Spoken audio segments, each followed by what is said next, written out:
Saya baru saja menyampaikan pernyataan dan menghadiri Extraordinary Open-Ended Ministerial Meeting of the OIC Executive Committee yang diselenggarakan secara virtual. Pertemuan ini dihadiri oleh 16 menteri dan wakil menteri luar negeri negara-negara anggota OKI dan juga wakil dari negara OKI lainnya. Dan pertemuan dilakukan khusus membahas agresi Israel di wilayah Palestina, khususnya Al-Quds Al-Sharif atau Yerusalem dan juga jalur Gaza. Teman-teman, pada saat pertemuan OKI dilakukan, kita melihat sudah lebih dari 150 orang harus kehilangan nyawanya, termasuk perempuan dan anak-anak. Dan ratusan mungkin ribuan orang yang harus kehilangan rumah mereka. Rekan-rekan, dapat saya sampaikan bahwa sebelum pertemuan OKI ini dilakukan, dalam beberapa hari terakhir ini, saya melakukan banyak sekali komunikasi dengan para menteri luar negeri negara lain.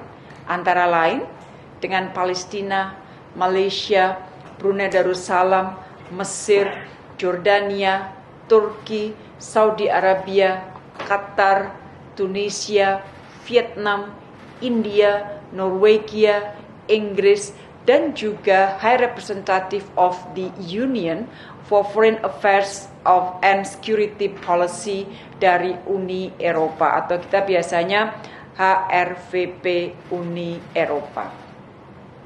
Di dalam pembicaraan tersebut atau di dalam komunikasi tersebut, kita semua mengkhawatirkan situasi yang berkembang di Palestina saat ini. Saya selalu menekankan pentingnya setiap dari kita menggunakan pengaruh masing-masing agar kekerasan dapat dihentikan, upaya deeskalasi dilakukan, dan gencatan senjata dapat segera dilakukan.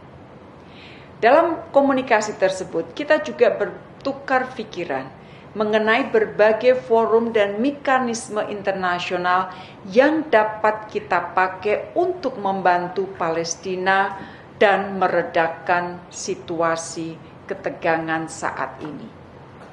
Hari ini juga, Dewan Keamanan PBB akan melakukan pertemuan yang akan membahas krisis ini.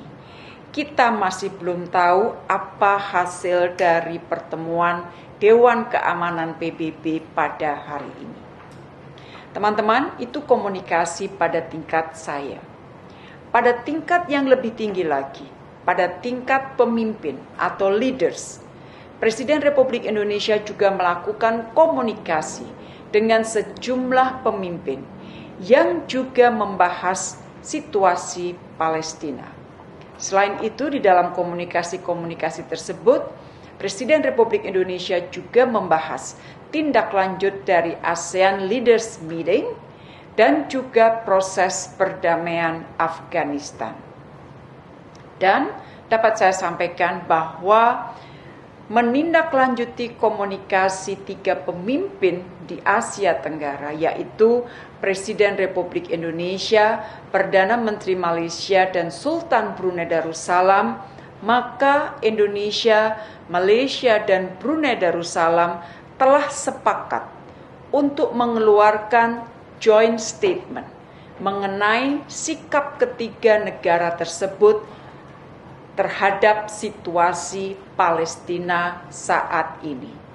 Dan menurut rencana, kita sudah bahas pada tingkat Menteri Luar Negeri bahwa joint statement ini akan dikeluarkan pada malam hari ini juga. Jadi mohon teman-teman pantau melalui tweet Presiden Republik Indonesia, dan kemungkinan kita juga akan masukkan di dalam website atau tweet Kementerian Luar Negeri, retweet dari apa yang nanti akan disampaikan Presiden Republik Indonesia. Rekan-rekan media yang saya hormati, di dalam pertemuan OKI tadi, saya menyampaikan bahwa untuk kesekian kalinya, OKI harus kembali bertemu untuk membahas isu yang sama, yaitu agresi Israel terhadap Palestina.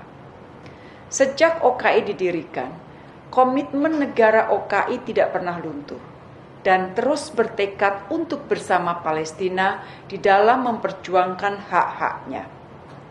Terlepas dari tekad kuat tersebut, sampai saat ini kita masih menyaksikan adanya gangguan terhadap pelaksanaan ibadah di Masjid Al-Aqsa, illegal settlement semakin merajalela, pergerakan orang-orang Palestina dibatasi di tanah mereka sendiri, dan hak-hak Palestina dihilangkan. Kita semua tidak boleh lupa bahwa Palestina adalah satu-satunya negara yang masih diduduki oleh kekuatan kolonial di dunia ini. Semua penderitaan Palestina disebabkan oleh Israel sebagai occupying power.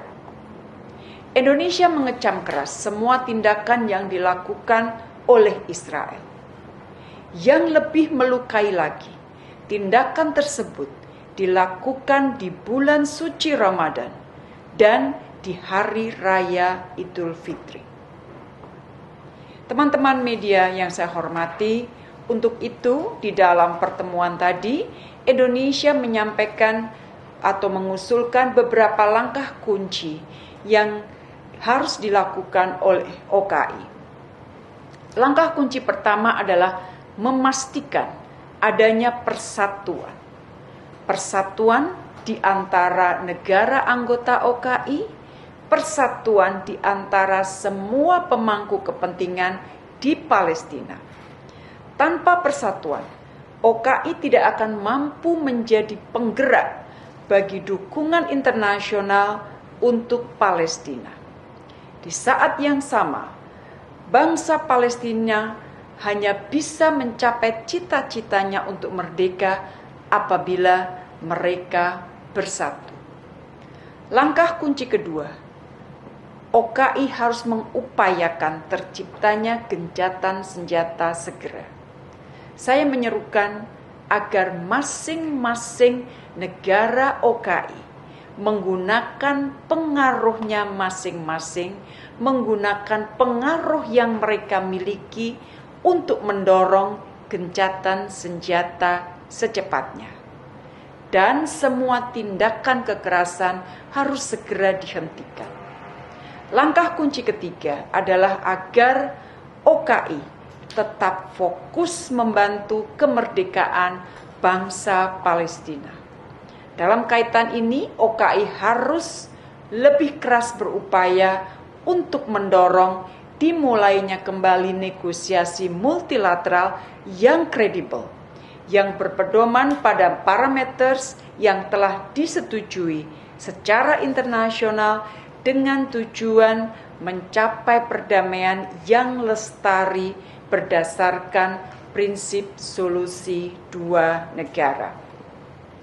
Dan di dalam penutupan statement saya menyampaikan bahwa perjuangan untuk mendukung kemerdekaan Palestina masih jauh dari selesai. Persatuan negara OKI, saya tekankan lagi, harus terus kita jaga untuk mendukung perjuangan Palestina. Together, we have to act now. Keadilan harus tercipta bagi rakyat Palestina. Dan saya tekankan bahwa Indonesia akan terus mendukung perjuangan Palestina. Rekan-rekan media yang saya hormati, itulah tadi inti pernyataan saya di dalam pertemuan OKI hari ini. Di dalam mempersiapkan pertemuan OKI ini, Indonesia secara aktif memberikan masukan substansial agar OKI dapat menghasilkan kesepakatan yang nyata. Menurut rencana, pertemuan OKI ini akan menghasilkan sebuah resolusi. Saat ini pembahasan resolusi masih terus dilakukan. Tetapi dapat saya sampaikan beberapa hal yang sudah tampak atau dapat kita harapkan keluar dari resolusi tersebut antara lain yaitu seruan kepada komunitas internasional, khususnya Dewan Keamanan PBB, untuk mengambil langkah konkret atas tindakan kekerasan dan pelanggaran hukum internasional. Dan bila Dewan Keamanan PBB gagal, maka sidang umum PBB harus melakukan pertemuan darurat. Kemudian kita juga mengharapkan di dalam resolusi tersebut akan terdapat elemen desakan untuk menerapkan mekanisme international protection, international presence untuk melindungi warga sipil Palestina maupun kompleks Masjid Al-Aqsa. Kemudian, seruan kepada komunitas internasional untuk menghentikan aksi kolonial dan segregasi rasial Israel, serta penegasan kembali posisi OKI dalam mendukung isu Palestina dan Al-Quds Al-Sharif dalam mewujudkan kemerdekaan Palestina berdasarkan two-state solution dan sesuai dengan parameter internasional. Jadi itu elemen-elemen yang kita perkirakan akan dapat disetujui di dalam resolusi. Antara lain tentunya, saya kira resolusi akan sifatnya cukup komprehensif. Detail isi resolusi tentunya akan dapat dilihat oleh teman-teman setelah resolusi selesai dibahas dan disetujui di akhir pertemuan OKI yang sampai sekarang masih berlangsung. Demikian rekan-rekan yang dapat saya sampaikan. Mudah-mudahan upaya kita membantu rakyat Palestina menghadirkan keadilan bagi mereka dapat membuahkan hasil yang maksimal. Demikian yang dapat saya sampaikan. Sekali lagi, terima kasih. Stay well, teman-teman.